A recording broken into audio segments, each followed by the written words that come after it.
हम लोग यहाँ हिंदी के त्रैमासिक मीटिंग के लिए हैं। निश्चित ही मुझे हिंदी के प्रचार प्रसार के लिए बोलना चाहिए, सारे लोगों ने कहा है।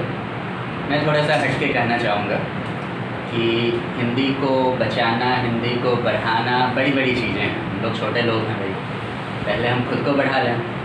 तो मैं अपने एक्सपीरियंस से इतना जानता हूँ कि साहित्य हमें जीना सिखाता है।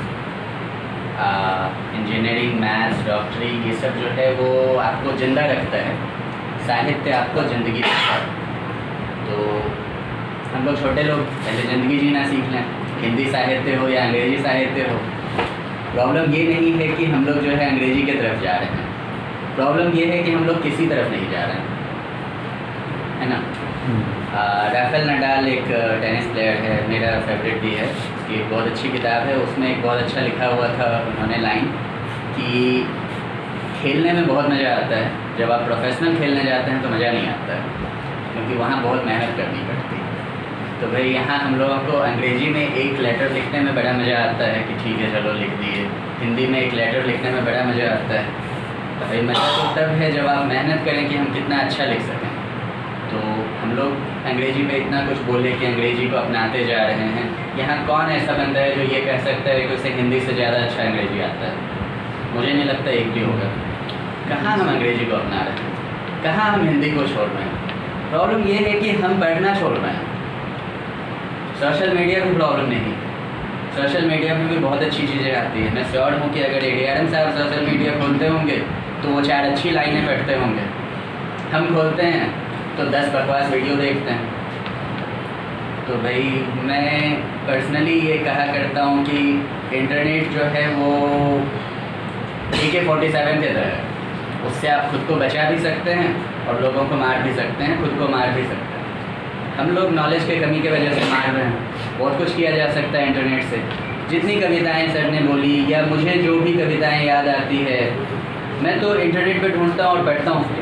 हर बार किताबें मिलनी मुश्किल होती है, तो क्या ऐसे यूज़ नहीं किया जा सकता? किया जा सकता है। क्या अंग्रेज़ी में अच्छी किताबें अगर हैं तो नहीं पढ़नी चाहिए? पढ़नी चाहिए। किताबों का एकमात्र उद्देश्य है आपके ज़िंदगी को और बेहतर तरीके से आपको दिखाना। एक बहुत अच्छी लाइन है कि चूँकि हमारे पास एक ही ज़िंदगी है इसलिए हम किताबें पढ़ते हैं ताकि हम 1000 और ज़िंदगी जी सकें। वही मुझे अगर प्रेमचंद की कहानी पढ़ के ये पता चलता है कि हाँ भाई हल्कू जो है उस तरह का उस समय का किसान कैसा होता था, ये हल्कू के माध्यम से अगर मैं जान पा रहा हूँ तो किताबों का और क्या मकसद है? मैं एक बार समझ पा रहा हूँ कि किसान किस तरीके से सोचते हैं। हाँ उसमें खामियां हैं लेकिन उसकी भी ज़िंदगी है। तो क्या वो पढ़ने के बाद मेरे मन में किसानों के लिए एक अलग इज्जत नहीं आएगी? आएगी। क्या हम अपने बच्चों को वो चीज़ें दे रहे हैं ताकि वो दूसरों की इज्जत कर सकें? आज के बच्चों में प्रॉब्लम है, नो डाउट। हमारे टाइम में कहा जाता था कि उस टाइम के बच्चों में प्रॉब्लम है। प्रॉबेबली आपके टाइम में कहा जाता होगा कि आजकल के बच्चे बिगड़े हुए हैं।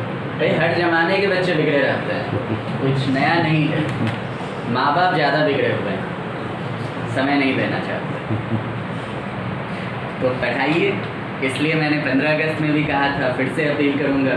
हमारे पास लाइब्रेरी है और मैं ऐसा कुछ नहीं कहूँगा कि आप सिर्फ हिंदी की किताबें पढ़ें, आप अंग्रेज़ी की भी किताबें पढ़ें। सर्वपल्ली राधाकृष्णन हमारे मतलब जिनके जन्म दिवस पर हम लोग हिंदी दिवस मनाते हैं, वो 22 भाषाएं जानते थे। उन्होंने कब कहा कि हिंदी को ही तुम पढ़ाओ?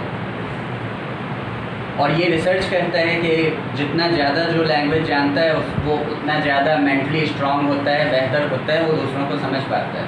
तो मैं तो कहूँगा कि आपके बच्चों को 3-4 लैंग्वेज आना चाहिए, सिर्फ हिंदी नहीं, सिर्फ अंग्रेज़ी नहीं।